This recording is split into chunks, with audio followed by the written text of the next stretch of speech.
The transport ship landed on the gray stone of Vareth Prime's largest moon.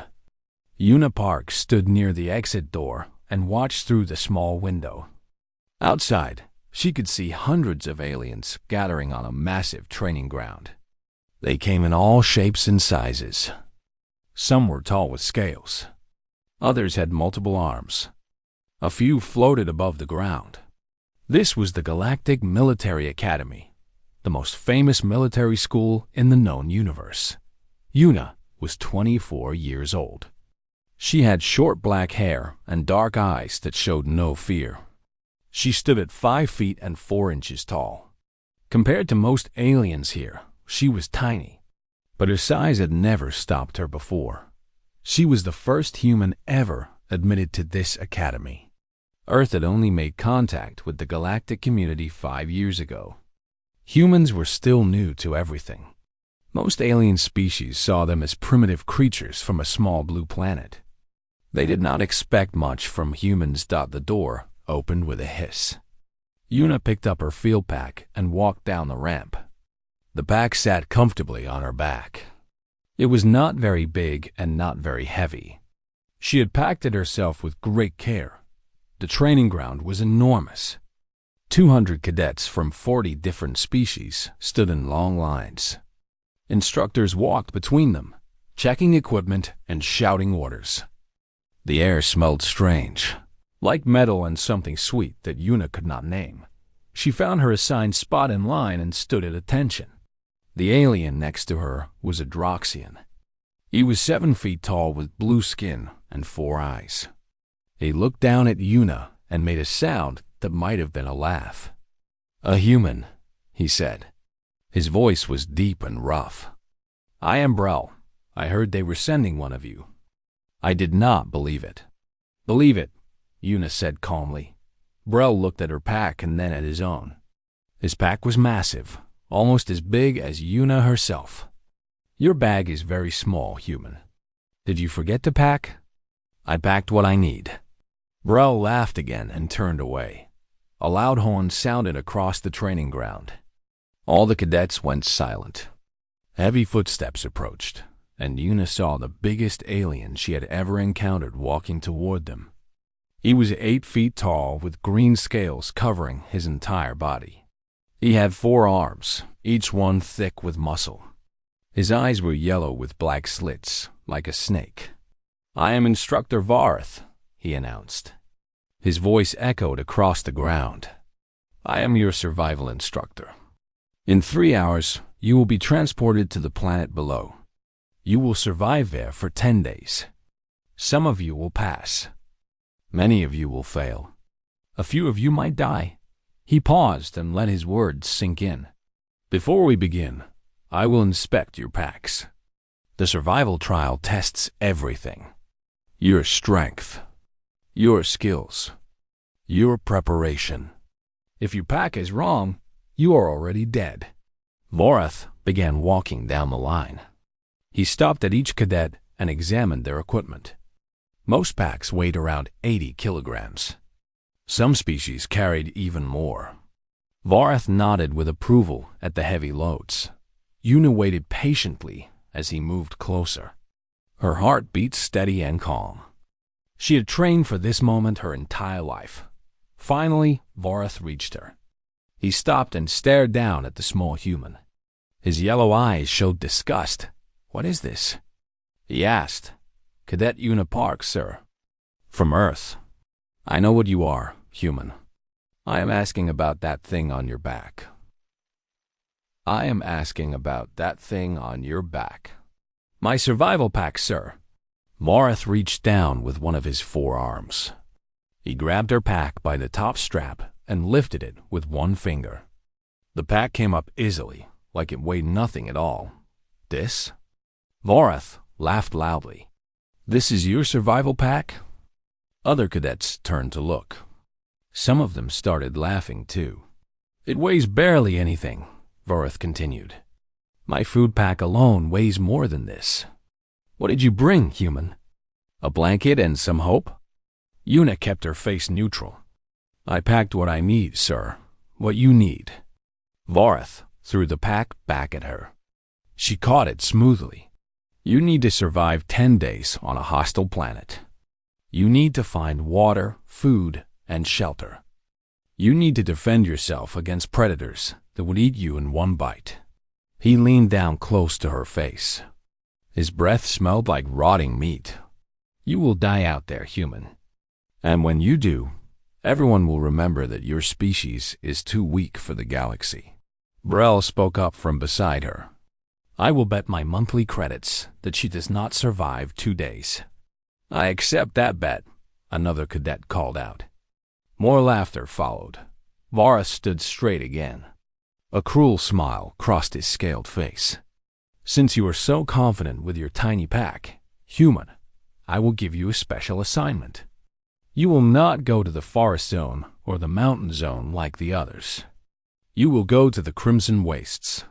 A gasp went through the crowd. Even Brel looked surprised. The Crimson Wastes, sir? One instructor asked. That zone has a 40% death rate. Then it will be a good test, Barth replied.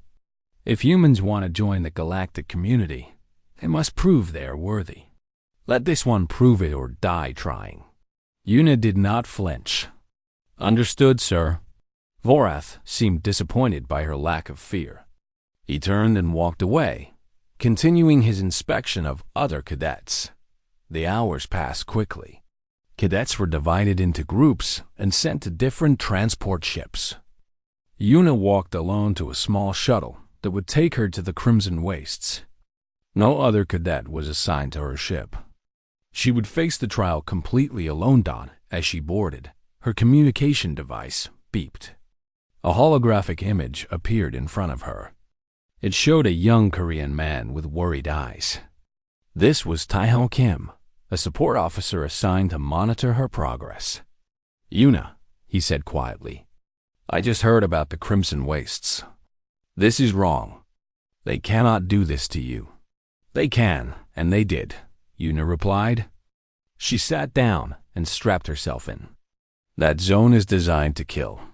The temperature swings are extreme. The dust storms are toxic. And the creatures there? I know, Tae-ho. He went quiet for a moment. Are you scared? Una thought about the question. She thought about her training back on Earth. She thought about her instructor Jiwoo, who had taught her that survival was not about strength. It was about knowledge and will. No, she finally said. I am not scared. How? Everyone expects you to fail. They want you to fail. Una looked out the shuttle window. Below, she could see the red and orange surface of the planet. Somewhere down there, the Crimson Wastes waited for her. They do not know what humans survived to get here, she said. They do not know our history. They see a small creature with a light pack. They think that means weakness. And what does it really mean? Una smiled for the first time since arriving. It means I know something they do not. Survival is not about how much you carry. It is about how much you know. And I know how to survive. The shuttle engines roared to life. Tae-ho's hologram flickered. Good luck, Una. The whole human race is watching. Then I better not disappoint them. The communication ended. The shuttle lifted off and flew toward the planet below. Una closed her eyes and began to review her plan. She pictured the contents of her pack. A compact water recycler, a multi-tool, a fire starter, 3 days of concentrated food, a thermal blanket, a medical kit, and a small journal. It was not much. But it was enough. It had to be enough. The shuttle entered the planet's atmosphere. Red light filled the cabin. The Crimson Wastes were waiting. And Una Park was ready. The shuttle door opened and heat rushed inside. Una stepped out onto cracked red earth. The ground was dry and broken into thousands of pieces, like a puzzle that had been smashed. The sky above was orange and brown, filled with dust that never settled. The Crimson Wastes stretched out in every direction. There were no trees. There were no rivers. There were only rocks, sand, and the burning sun that hung in the sky like an angry eye. Yuna checked her watch. The temperature was 43 degrees. In 6 hours, when night came, it would drop to -15. That was the first challenge of this place. The extreme swing between hot and cold killed most creatures who were not prepared. But Yuna was prepared. She looked around and spotted a rock formation about 2 kilometers away. The rocks were tall and clustered together. They would provide shade during the day and shelter from the wind at night. That was her first destination. She began walking. Her boots crunched against the dry earth. Each step sent small clouds of red dust into the air. She breathed through a cloth she had wrapped around her face. The dust here was toxic in large amounts. Another danger to avoid. As she walked, she remembered her training. Her instructor Jiwoo Han had been the toughest teacher she ever had. Jiwoo was a small woman, even shorter than Yuna, but she had survived places that killed soldiers twice her size. Survival is not about how much you carry, Jiwoo had said during their first lesson. Big packs make you slow. They make you tired. They make you think you are safe when you are not. A smart survivor carries knowledge in their head and only the essentials on their back. Yuna had learned those lessons well.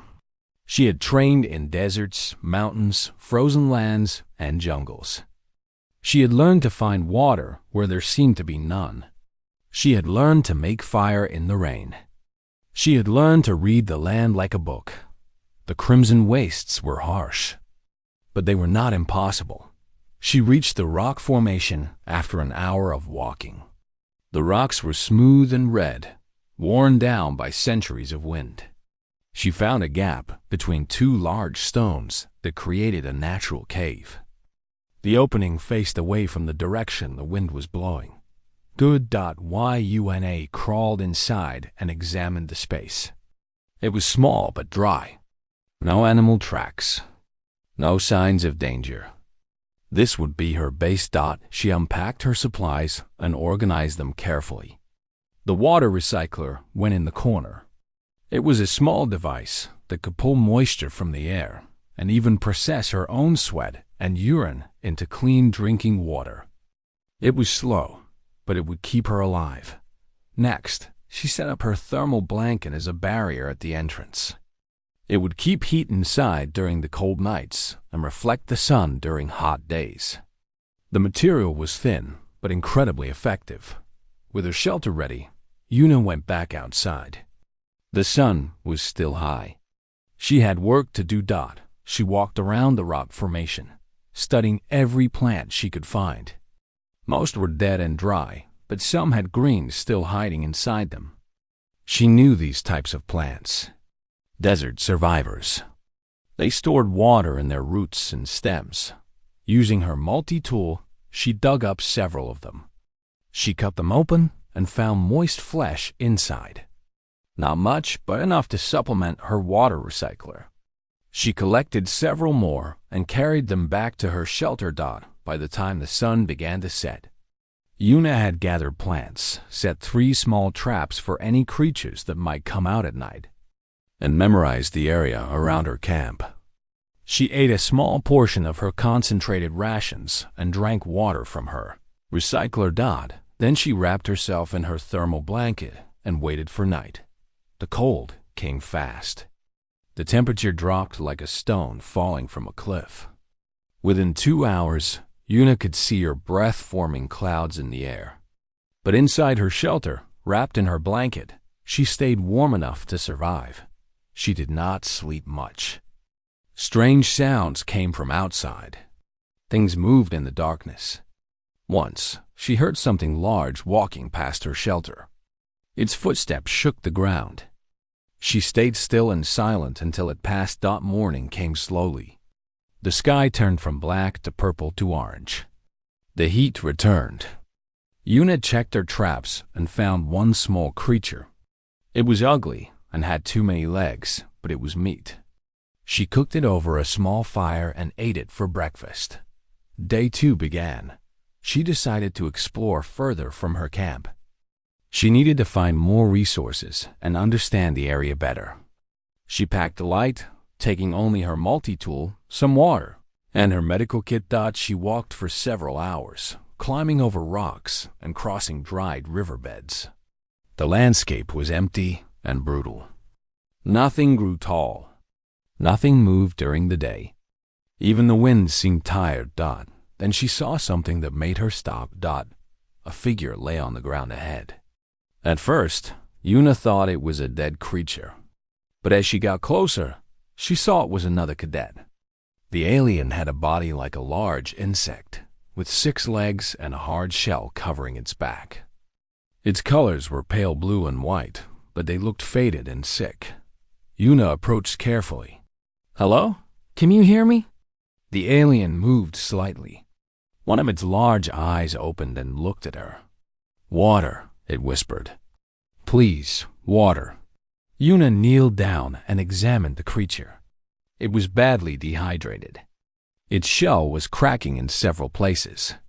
Without water soon, it would die. She recognized the species now. This was a Vellani. They were insectoid beings from a water-rich planet.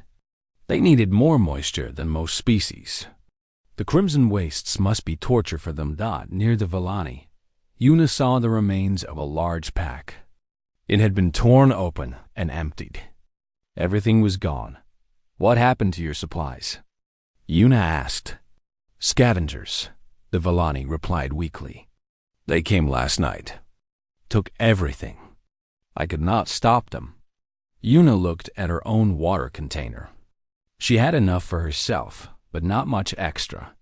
Sharing would put her own survival at risk. She thought about what Varath had said. This was a competition. Cadets were supposed to survive on their own. Helping others was not required. Most species would walk away, but Yuna was not most species. She was human. She opened her container and held it to the Vellani's mouth. "Drink slowly. Not too fast." The alien drank. Life seemed to return to its body with each swallow. "Why?" the Vellani asked after drinking. "Why help me?" "We are competitors." "Where I come from," Yuna said, "we do not leave people behind." The Vellani stared at her with compound eyes that held something like wonder. "I am Mora. What is your name?" "Yuna. Can you stand?" Mora tried to rise, but collapsed back down. "My legs are too weak. The dehydration damaged my muscles." Yuna checked her medical kit. She had supplements that could help rebuild strength. She gave them to Mora and then looked around. They could not stay here in the open. "My camp is about 3 hours away," Yuna said. "Can you walk if I help you?" "I will try." It took them 5 hours instead of 3. Mora could barely move at first. Yuna had to support much of the alien's weight on her own shoulders. They stopped often to rest. The sun beat down on them without mercy, but they made it. They reached the rock shelter just as the sky began to change color again. Yuna helped Mora inside and gave her more water and food. The Vellani ate slowly, her strength returning bit by bit. "You saved my life," Mora said.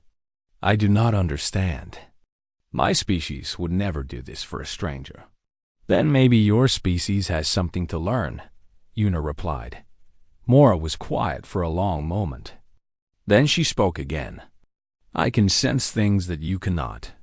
Electromagnetic fields. Energy patterns. It is a gift of my species. That could be useful." "Yes, and I sense something now." Mora's antennae twitched. "A storm is coming. A big one. The electromagnetic signature is massive." Yuna looked outside. The sky seemed normal, but she trusted Mora. "How long do we have?" 20 minutes. Maybe less. Yuna's mind raced. Her shelter was good, but it was not strong enough for a major dust storm. The toxic particles would get through. They would choke and die. She needed to find something better. Fast. "There might be caves nearby," she said. "Underground. The storms cannot reach there." "I know where caves are," Mora said. I sensed hollow spaces in the ground when I was walking yesterday. About 1 kilometer north. 1 kilometer. With a weakened companion. In less than 20 minutes, Yuna grabbed her pack and helped Mora stand. Can you run? Mora looked afraid. I do not know. Then we find out now. Let us go. They burst out of the shelter and began moving north. Behind them, the first dark clouds appeared on the horizon. The storm was coming, and they were running out of time. The storm cloud grew larger with every second. It was not gray like Earth's storms. It was red and brown, filled with dust and poison. Lightning cracked inside it, turning the cloud into something that looked alive and angry. Yuna ran with Mora leaning against her shoulder. The Vallani was trying her best, but her legs were still weak. Every few steps, she stumbled. Every stumble cost them precious time. How far? Yuna shouted over the rising wind. Close, Mora replied. Her antennae were pointed forward, sensing the ground ahead. There, that flat stone. The cave entrance is beneath it. Yuna saw the stone. It was about 200 meters away. The wind was picking up fast now. Red dust swirled around them. She could taste the toxic particles on her tongue.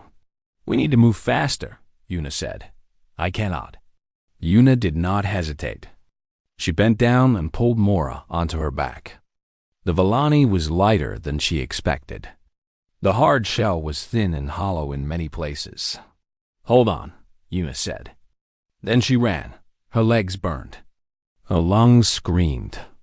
The pack on her front bounced against her chest. Mora's legs wrapped around her waist. The storm was right behind them now, a wall of red death reaching out with invisible fingers. 50 meters. 30. 10. Yuna reached the flat stone and saw a crack in the ground beside it. The opening was narrow but deep. She could not see the bottom. Is it safe down there? She asked. Safer than up here. Good enough. Yuna lowered herself into the crack, holding onto the rock edges with her fingers. It was dark below, but she could feel open space. She dropped. The fall was about 3 meters. She landed hard, but kept her balance. A moment later, Mora dropped down beside her. They had made a dot above them. The storm arrived. Red dust poured through the crack like water. Yuna pulled Mora deeper into the cave, away from the opening. The sound of wind outside was like 1,000 screaming voices. They sat in the darkness and waited. Yuna turned on a small light from her multi-tool. The beam showed a narrow tunnel that went deeper into the ground. The storm will last several hours, Mora said. We should explore. I sense more empty spaces ahead. Are you strong enough? Thanks to you, yes. Let us see what this place holds. They moved through the tunnel slowly. The walls were smooth, too smooth to be natural. Yuna ran her hand along the stone and felt carved lines beneath her fingers. Someone made this, she said. Yes, this is not a natural cave. It was built. The tunnel opened into a larger chamber. Yuna's small light could not reach the far walls. The space was huge. Their footsteps echoed in the emptiness. Then Mora stopped suddenly. Her antennae stood straight up. I sense something, she whispered. Electromagnetic activity. Strong. There is power here. Old power, but still active. Where? Deeper. Much deeper. They continued forward. The chamber led to another tunnel, and that tunnel led to another chamber. Each space was larger than the one before. The carved lines on the walls became more complex. They showed pictures now. Strange shapes that might have been buildings or ships. Finally, they reached a chamber that made Yuna stop and stare. In the center of the room stood a machine. It was as tall as a building, made of metal that still shone despite the centuries. Lights blinked on its surface. Soft humming filled the air. It is still working, Mora breathed. After all this time. Yuna approached the machine carefully. Near its base, she found a panel with symbols she did not recognize. But below the symbols was something familiar. A screen. And on the screen, a simple pattern that looked like it was waiting for input. This is a beacon, Yuna realized. A communication device. From what civilization? I do not know. But whoever built this, they wanted it to last. Mora moved closer to examine the machine. Can you activate it? Call for help? Yuna thought about that question. She could try, but calling for rescue during a survival trial would end her time at the academy. No cadet who called for help was ever allowed to continue, but she was not thinking about rescue. I am not going to call for help, she said. I am going to report a discovery. Meanwhile, far above them, the Academy's observation station floated in orbit around the planet. Inside, dozens of instructors watched screens that showed the locations of every cadet. Most screens showed normal activity. Cadets building shelters, finding food, fighting off small creatures. One screen was different. It showed 2 cadet signals deep underground. And one of those signals belonged to a human. Dongwoo Choi sat at his station and watched the screen with wide eyes. He was a young Korean man, an engineer assigned to maintain the station's equipment. He had no authority over the survival trial, but he had been following Yuna's progress since the beginning. Sir, he said to the senior instructor nearby, the human cadet. Her signal has gone underground. The instructor barely looked up. Underground? Then she is probably dead. The caves down there are filled with toxic gas. But her vital signs are stable. Both her and another cadet. They are moving. Now the instructor looked interested. He walked over and examined the screen. The Villani that was reported missing. They are together?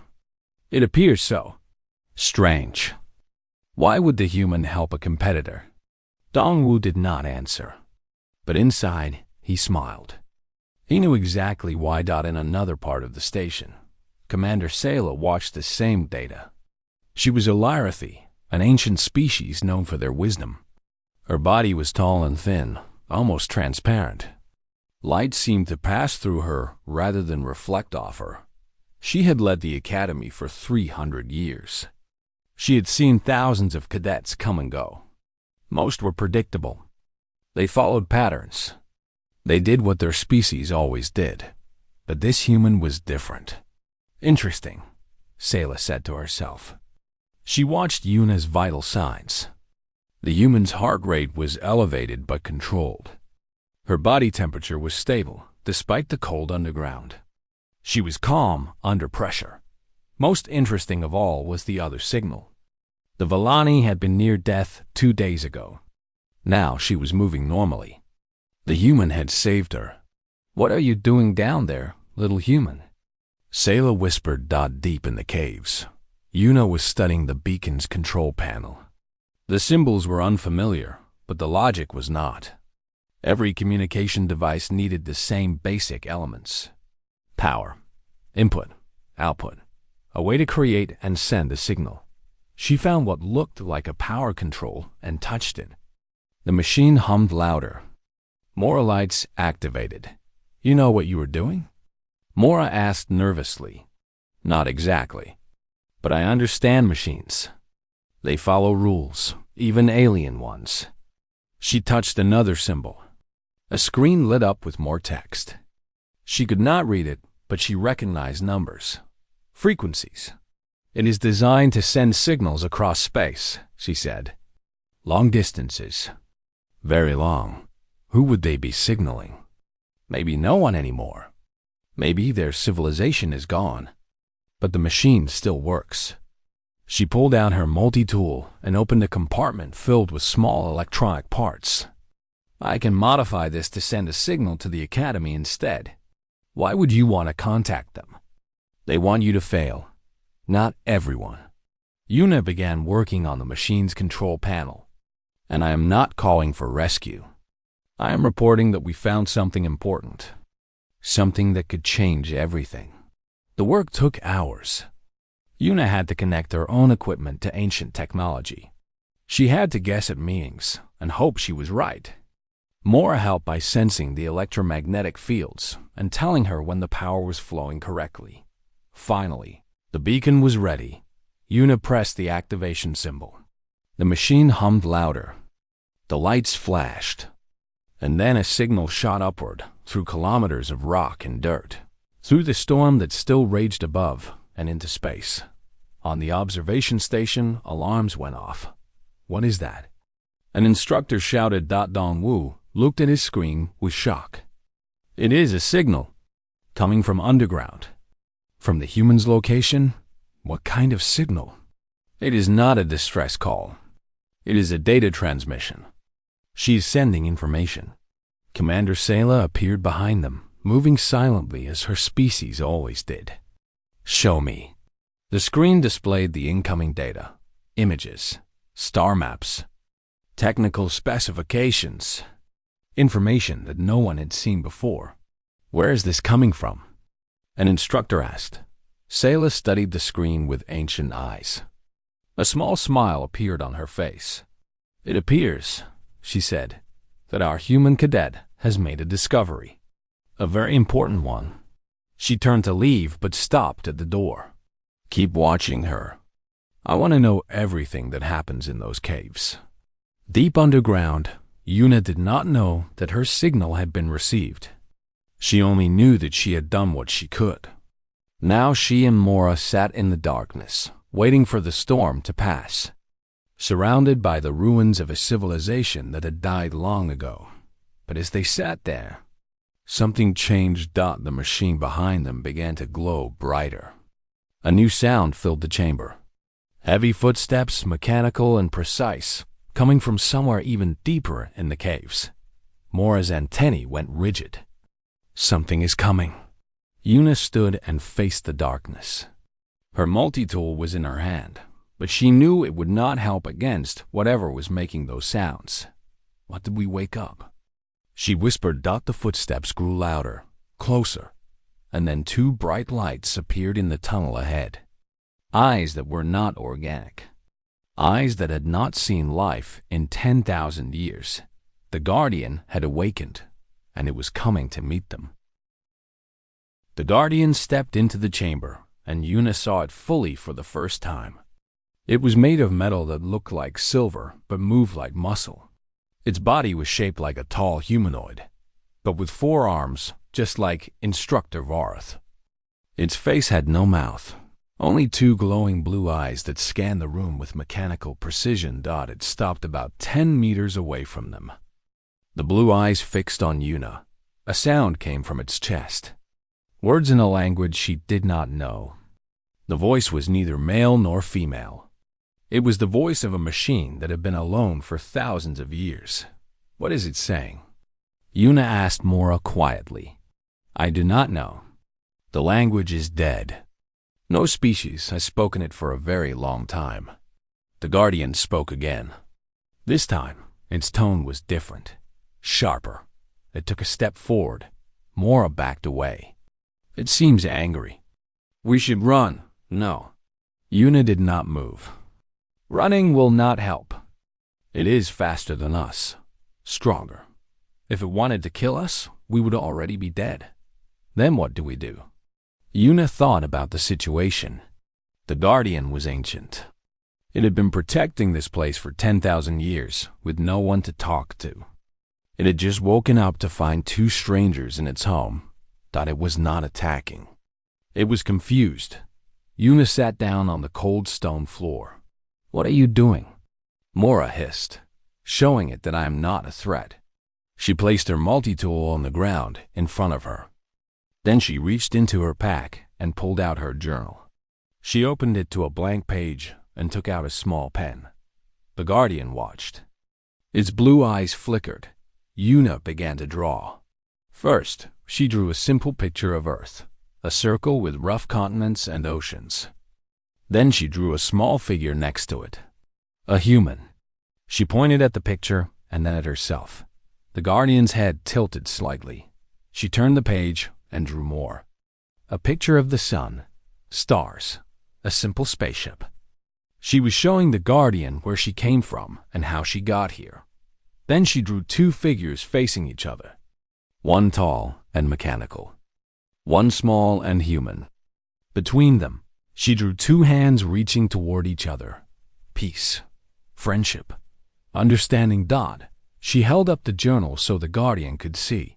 For a long moment, nothing happened. The cave was silent, except for the soft humming of the beacon behind them. Then the Guardian moved. It walked closer, each step heavy but careful. It stopped in front of Yuna and bent down. One of its forearms extended slowly. A finger touched the drawing. The blue eyes flickered again. Different patterns this time. Processing. A beam of light shot from the Guardian's chest and scanned Yuna's body. She held still and let it happen. The light moved from her head to her feet and back again. When it finished, the Guardian made a sound. Not words this time, but something like a sigh. It spoke again. Still the dead language. But now its tone was softer. Almost sad. What did you find? Yuna asked, knowing it could not understand her. The Guardian turned and walked toward a wall. It pressed something, and a hidden door opened. Behind it was a chamber filled with light. It gestured for them to follow. Yuna stood and picked up her things. Mora came to her side, still trembling. "You are crazy," the Villani said, sitting down in front of that thing. "Drawing pictures. It worked. You could not have known it would work." "No, but fighting would not have worked. Running would not have worked. Talking was the only option left." They followed the Guardian into the new chamber. What they found inside made them both stop and stare. The walls were covered with screens. Some showed star maps. Others showed technical diagrams. Many showed images of a species Yuna had never seen before. They were elegant creatures with long bodies and gentle faces. They looked peaceful. "This is a library," Mora said with wonder. "An archive of their entire civilization." The Guardian walked to the center of the room. It touched a pedestal, and a holographic display appeared. The image showed the galaxy, thousands of years ago. Different borders, different empires, different powers. Then the image changed. It showed a planet being destroyed, ships fleeing, death on a massive scale. "They were wiped out," Yuna said quietly, "but they saved their knowledge here." The Guardian looked at her. It seemed to understand her meaning, even if it could not understand her words. It walked to another wall and opened a small compartment. Inside was a crystal, about the size of Yuna's fist. It glowed with soft blue light. The Guardian picked up the crystal and brought it to Yuna. It held the object out, offering it. "What is this?" she asked. The Guardian pressed the crystal into her hands. Then it touched her forehead with one cold metal finger. Images flashed through her mind. Star maps, technology, history, all of it stored in this single crystal. This was the archive. The complete knowledge of a dead civilization. And the Guardian was giving it to her. "Why me?" she whispered. The Guardian pulled back its hand. On its chest, a symbol appeared. It looked like a spiral, ancient and complex. Then it pointed at Yuna's arm. At the exact same spot on her skin, there was a birthmark. A small spiral she had carried since birth. She had never thought about it before. Just a random mark. But the Guardian saw something more. "Worthy heir," it said. The first words in a language she could understand. Mora stepped closer. "What does that mean?" "I do not know." Yuna looked at the crystal in her hands. "But I think we were meant to find this place." Far above, on the observation station, chaos was unfolding. The data Yuna had transmitted was being analyzed by the Academy's best scientists. What they found shocked everyone. The star maps showed regions of space that had never been explored. The technical specifications described technology far beyond anything known to the galactic community, but not everyone was happy about this discovery. Elder Vracus, a senior Kelthian council member, stood in the command center with fury in his yellow eyes. He was Vorath's uncle and shared his hatred of humans. "This proves nothing," he shouted. "The human is cheating. She must have found this information before the trial and planted it." "That is not possible," Dongwu replied calmly. "The data is authentic. The encryption matches nothing in any known database. It is genuinely ancient." Then she had help. Someone gave her the location of these caves. Commander Sayla entered the room. Her presence immediately calmed the tension. "No one gave her anything, Elder. I have reviewed all records. Cadet Park found the caves by chance while fleeing a storm with the Villani she rescued. She should be disqualified for helping another cadet. There is no rule against helping others. The trial tests survival, not cruelty." Vracus pointed at the screens. She activated alien technology.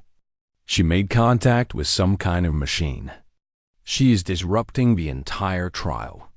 "She is doing exactly what a survivor should do," Sayla replied.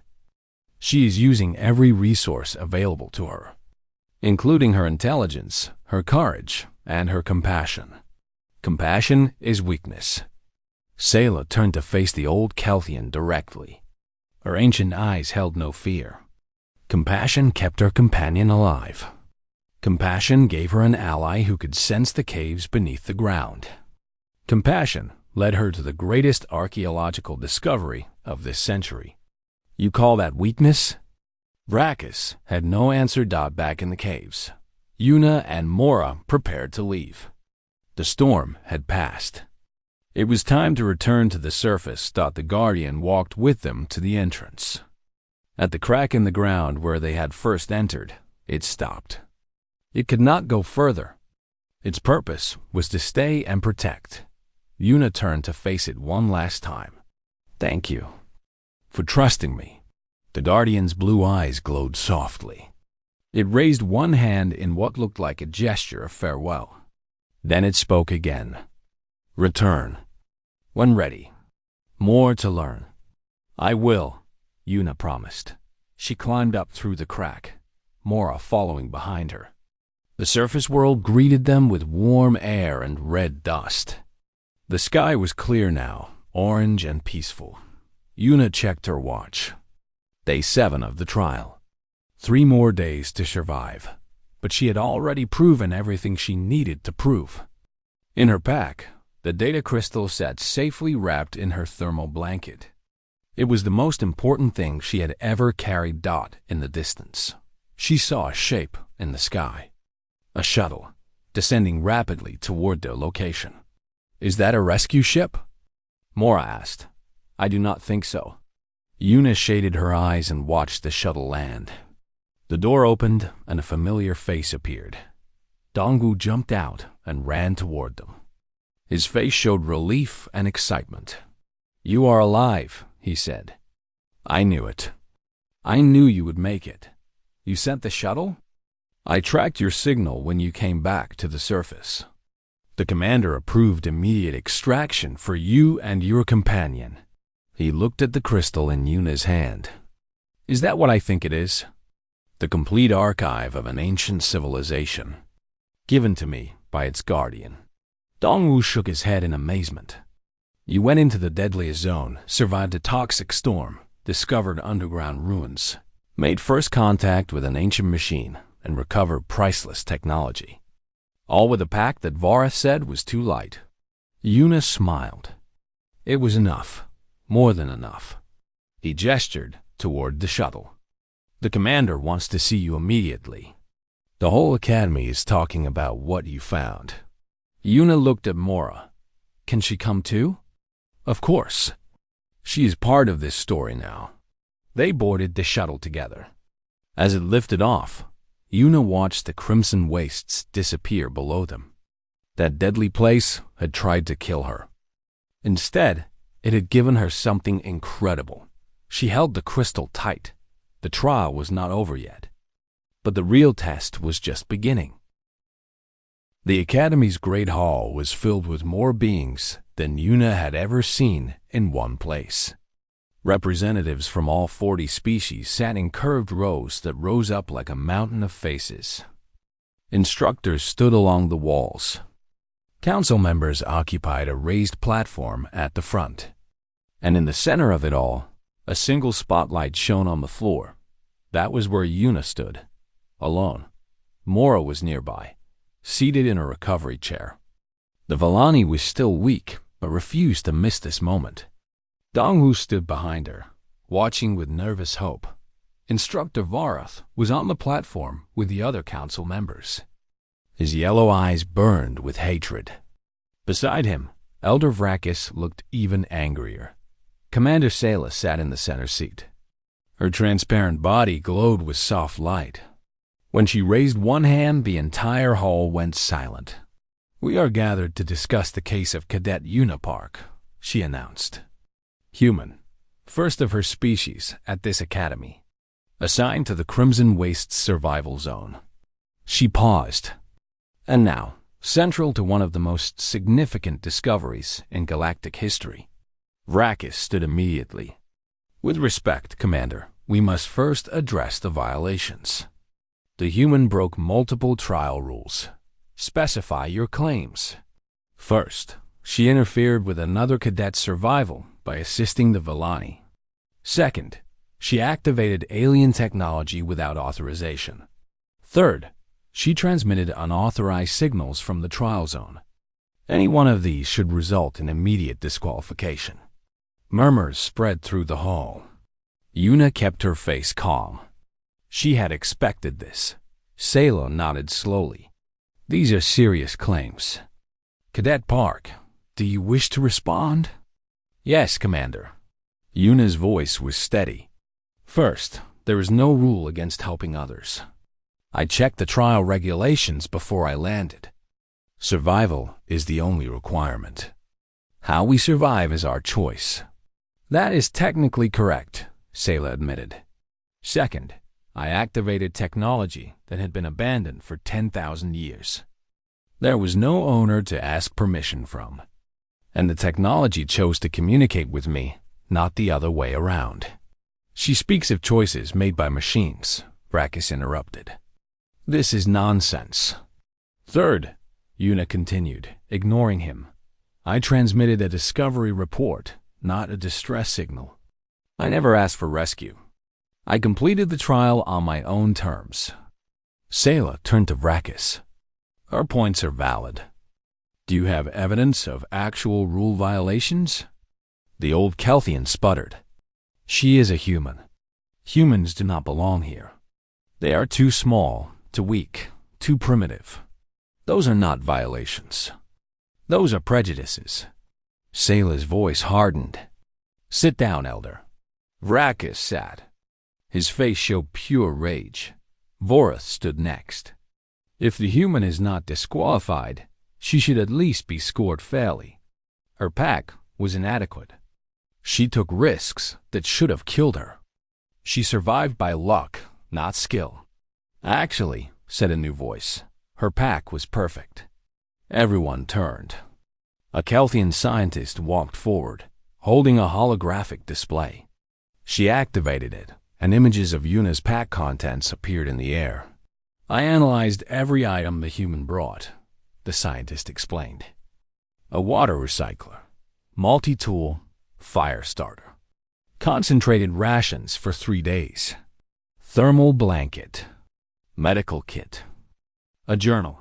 That is barely anything," Vorath growled. "That is exactly everything." The scientist pointed at each item. The water recycler kept her hydrated. The multi-tool let her build, repair, and modify equipment.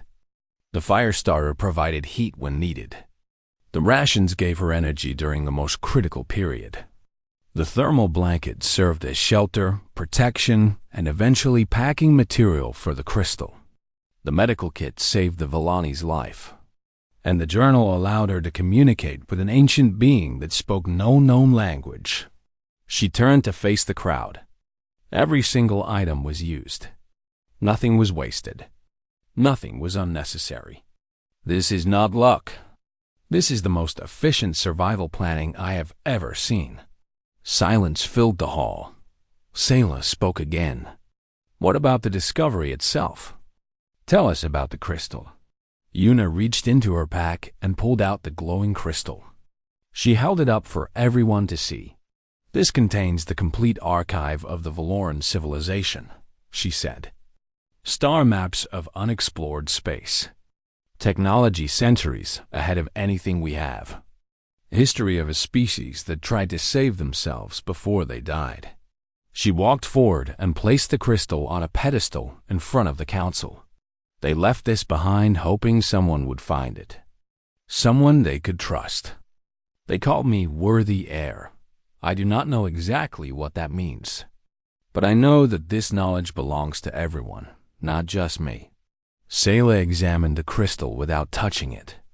The data has been verified. It is authentic. The value is beyond calculation. She found it by accident, Varth insisted. She stumbled into those caves running from a storm. There is no skill in that. Mora's voice cut through the hall. That is not true. All eyes turned to the Vallani. She struggled to her feet, leaning on her chair for support. I was dying in the wastes, abandoned, robbed. No one would have helped me. But she did. Mora pointed at Yuna. She gave me water when she did not have enough for herself. She carried me on her back. She treated my wounds with her own medical supplies. She walked slowly toward the center of the room. When the storm came, I could sense the caves underground. But I would not have lived long enough to reach them without her. I would not have found them alone. We found the Guardian together. We survived together. Mora turned to face Vorith directly. You said her pack was too light. You said humans were too weak. But that small pack saved 2 lives. That weak human carried me through the desert. You call that inadequate? You call that luck? She turned to the crowd. I call it excellence. The hall erupted in noise. Some aliens cheered. Others argued. Varth looked like he might explode. Sayla raised her hand again, and silence returned. The council will now vote, she announced. On the matter of disqualification, all in favor? Rakis raised his hand. 2 other Kelfian council members joined him. No one else. 3 against many, Sayla noted. Cadet Park will not be disqualified. On the matter of trial completion, Cadet Park survived 7 days in the most hostile zone before extraction. She exceeded minimum requirements and achieved additional objectives. Her trial is complete with full marks. More cheering. Yuna allowed herself a small smile. Finally, Sayla continued, on the matter of the discovery. The Valoran archive represents knowledge that could benefit all species. Cadet Park has already stated her wish that it belonged to everyone. She stood and walked down from the platform. Every eye in the hall followed her as she approached Yuna. For this gift, and for representing the best qualities of your species, I offer you a position at this academy. Sayla looked into Yuna's eyes. Not as a cadet. As an instructor. Gasps filled the hall. You want me to teach? Yuna asked. I want you to teach what you know. Survival is not about strength or size. It is about knowledge, adaptability, and compassion. These are lessons every species needs to learn. Sayla smiled softly. Will you accept? Yuna thought about her journey. The mocking laughter when Varth lifted her pack. The brutal heat of the crimson wastes. The moment she chose to save Mora. The Guardian giving her its trust. Every step had led to this moment. Yes, she said. I accept. Vorith stormed out of the hall. Rakis followed. But their exit was barely noticed. The crowd was too busy celebrating. Brel, the Droxian who had bet against her, pushed through the crowd. He stopped in front of Yuna and performed a deep bow. His species did this only to show greatest respect. "I was wrong about you," he said. "I owe you more than credits." "Keep your credits," Yuna replied. "Just remember this moment when you meet the next human." Taiho's holographic image appeared beside her. His eyes were wet with emotion. "You did it. The whole human race is proud of you. I just packed what I needed." Mora joined them, now walking steadier. That is the most human thing you could say. Doing something incredible and pretending it was simple. The crowd began to clear. Council members approached to offer congratulations. Scientists asked about the archive. Other cadets wanted to know how she survived. But Sayla's voice rose above them all. "Let this day be remembered," she announced. "Strength is not measured by the weight one carries. It is measured by the will to carry on. The humans understand this. Perhaps it is time we all learn from them." Later that night, Yuna stood alone on an observation deck. The planet below was dark, except for scattered lights. Stars stretched endlessly above. Her pack sat at her feet. Still light. Still simple. She thought about Earth, about Jiwoo, and all the lessons that led her here. About what came next. A human instructor at a galactic academy. A bridge between species. A worthy heir to something ancient and powerful. It was a lot too. Carry. But she had learned long ago that survival was never about how much you carried. It was about how much you knew and how much you were willing to fight for. She picked up her pack and slung it over her shoulder. It felt right. It felt like home. Behind her, the galaxy waited. Millions of stars. Billions of lives. Infinite possibilities. And one small human ready to face them all.